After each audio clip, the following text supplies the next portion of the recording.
warahmatullahi wabarakatuh. Bertemu lagi bersama Ibu pada pelajaran kimia. Kali ini kita akan membahas materi kelas 12, yaitu reaksi spontan dan reaksi tidak spontan.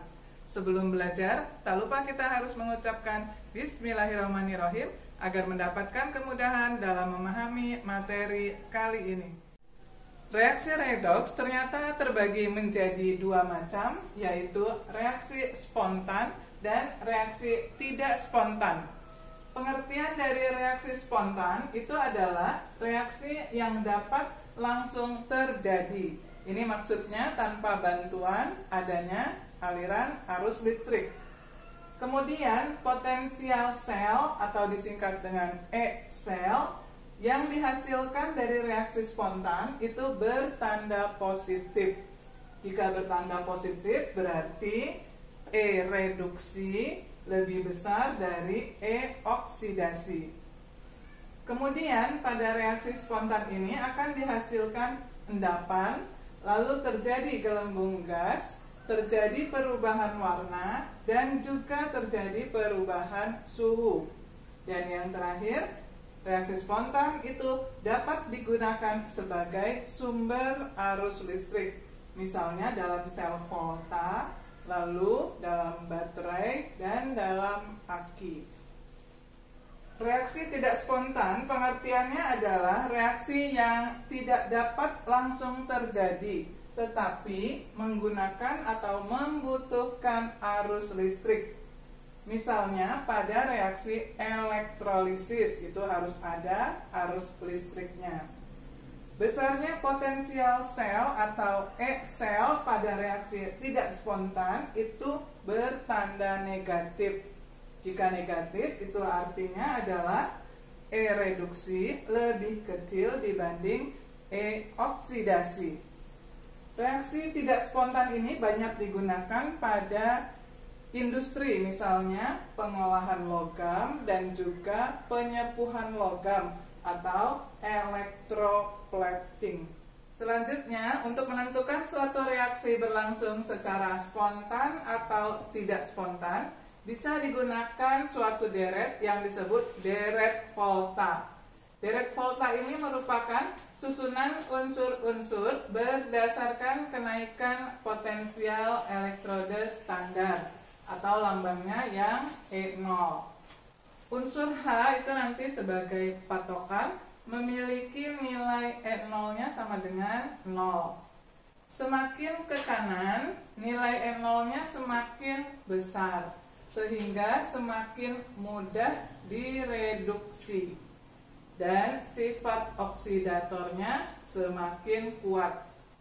Ini yang dihafalkan yang semakin ke kanan. Di sini Ibu tuliskan dan sebaliknya, itu maksudnya semakin ke kiri nilai E0-nya semakin kecil, sehingga semakin sulit direduksi. Sifat oksidatornya semakin lemah.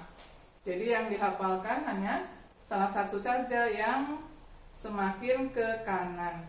Otomatis nanti yang semakin ke kiri akan mudah menghafalnya. Berikutnya kita lihat ada deret volta, yaitu deret keaktifan logam. Terdapat susunan unsur yang menjadi patokan adalah unsur hidrogen, nanti memiliki E0 sebesar 0. Yang sebelah kiri H atau hidrogen bernilai negatif, sedangkan yang sebelah kanan nanti bernilai positif. Karena ini susunannya tidak boleh terbalik sama sekali, maka dibuat kalimat supaya gampang menghafalnya.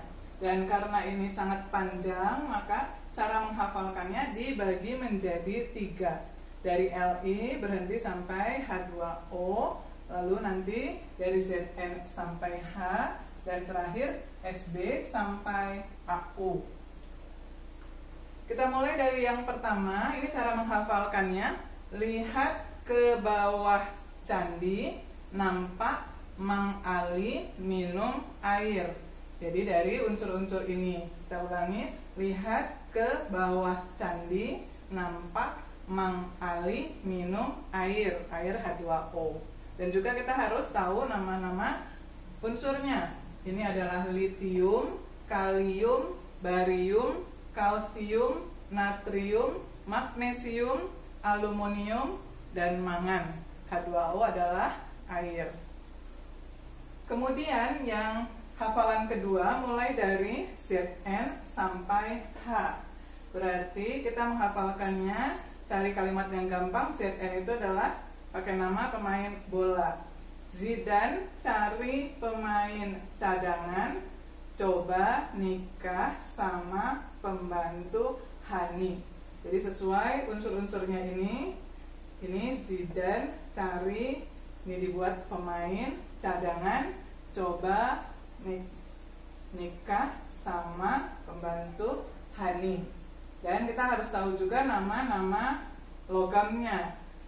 Zn itu adalah zinkum atau seng, ini krom, Fe adalah ferum atau besi, Cd itu kadmium, Co itu kobalt, Ni itu nikel, Sn stannum, dan Pb plumbum. Itu hafalan yang kedua sampai atom atau unsur hidrogen. Dan yang di sebelah kanan hidrogen yang bernilai positif E0-nya, dihafalkannya adalah sambal, bibi, cukup, hangus, agak, pahit, au. Ini dibacanya au saja. Dan unsur-unsurnya atau logamnya harus hafal juga namanya. Sb ini kadang disebut stibium atau bahasa Indonesianya adalah antimon. Lalu Bi bismut, Cu itu cuprum atau tembaga, Hg itu hidrargyrum, bahasa Indonesianya air raksa, Ag itu argentum atau perak, Pt itu platinum, Au itu aurum atau emas. Jadi itulah deret volta yang harus susunannya betul-betul dihafal. Karena terbalik satu unsur saja, maka hasil pengerjaan soalnya bisa salah. Berikutnya kita lihat penerapan deret volta pada reaksi pendesakan logam. Reaksi pendesakan logam itu adalah reaksi di mana logam mendesak kation logam lainnya atau mendesak H dalam suatu senyawa. Dan reaksi ini hanya dapat berlangsung bila logam yang mendesak ini berada di sebelah kiri dari logam atau H yang didesak dalam deret volta. Jadi sekali lagi diingat, logam yang sebelah kiri bisa mendesak logam yang sebelah kanan. Tetapi sebaliknya, logam yang letaknya sebelah kanan tidak bisa mendesak logam yang di sebelah kiri. Itulah kenapa deret volta ini susunannya tidak boleh terbalik karena berkaitan dengan reaksi pendesakan logam. Berikut ini adalah contoh soal penerapan deret volta pada reaksi kimia. Contohnya kita diminta menentukan reaksi berikut berlangsung spontan atau tidak spontan berdasarkan deret volta. Kita periksa nomor 1, Cu, logam Cu, lambangnya S itu padat. Logam Cu bereaksi dengan Zn2+, ini dalam larutan. Artinya, bisakah Cu mendesak Zn? Diperiksa di deret voltanya, Cu-nya ada di sini, Zn-nya ada di sini. Tadi kita ingat, yang bisa mendesak, logamnya itu harus berada di sebelah kiri dari logam yang akan didesak. Jadi, yang ini Cu tidak bisa mendesak Zn karena Cu berada di sebelah kanannya dari Zn. Jadi jawabannya ini adalah reaksinya tidak spontan.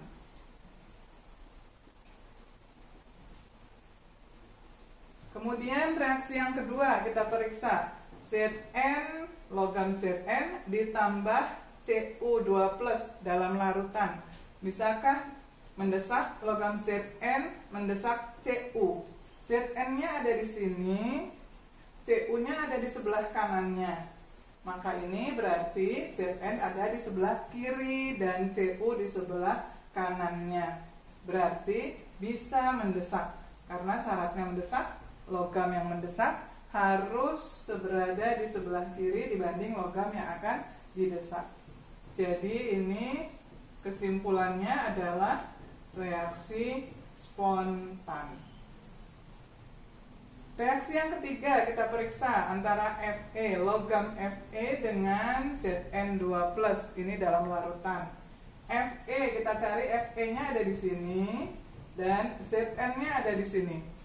Berarti Fe-nya justru ada di sebelah kanannya Zn. Jadi ini kesimpulannya tidak spontan.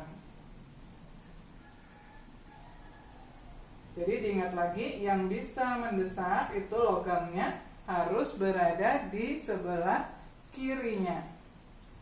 Yang keempat, Fe dengan Cu2+.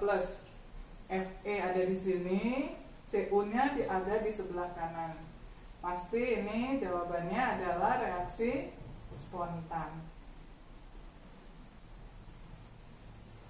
Nomor 5, Pb, dilihat Pb ada di sini dan Mg-nya ada di sini sebelah kiri. Pb-nya justru yang ada di sebelah kanan. Kanan tidak bisa mendesak yang sebelah kirinya. Berarti kesimpulannya reaksi yang kelima ini adalah tidak spontan. Berikut ini contoh soal yang ke-6. Terdapat soal yang dibentuk dalam kalimat. Apakah tembaga dapat larut dalam larutan asam klorida? Kita buat reaksinya. Tembaga ini maksudnya Cu yang padat atau logam. Lalu apakah dapat larut dalam asam klorida? Berarti HCl, asam klorida. HCl ini larutannya, berarti lambangnya Ag. Nah ini reaksinya menjadi Cu, Cl, ini valensinya Cu adalah 2 ditambah dengan H2.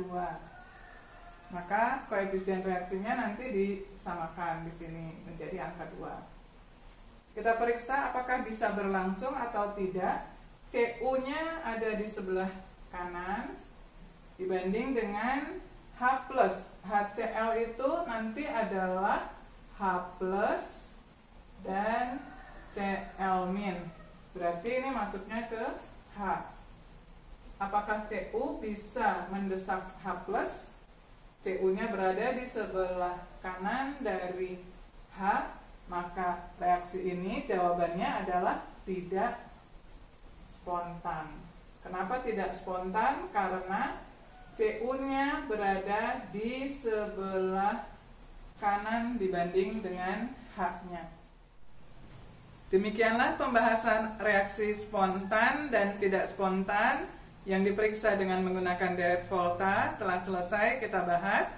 Berikut ini terdapat 5 soal reaksi kimia yang bisa kalian kerjakan dan tentukan manakah reaksi berikut yang spontan atau tidak spontan. Dilihat dari letak logam, harus yang mendesak harus berada di sebelah kiri dari logam yang akan didesak. Alhamdulillah, pembahasan materi kali ini tentang reaksi spontan dan tidak spontan telah selesai kita bahas. Semoga kalian dapat memahaminya dengan baik, dan jika kalian membutuhkan soal-soal latihan yang lebih banyak, kalian dapat mengunjungi blog kimia. Semoga dimudahkan, blogspot.com. Semoga bermanfaat. Wassalamualaikum warahmatullahi wabarakatuh.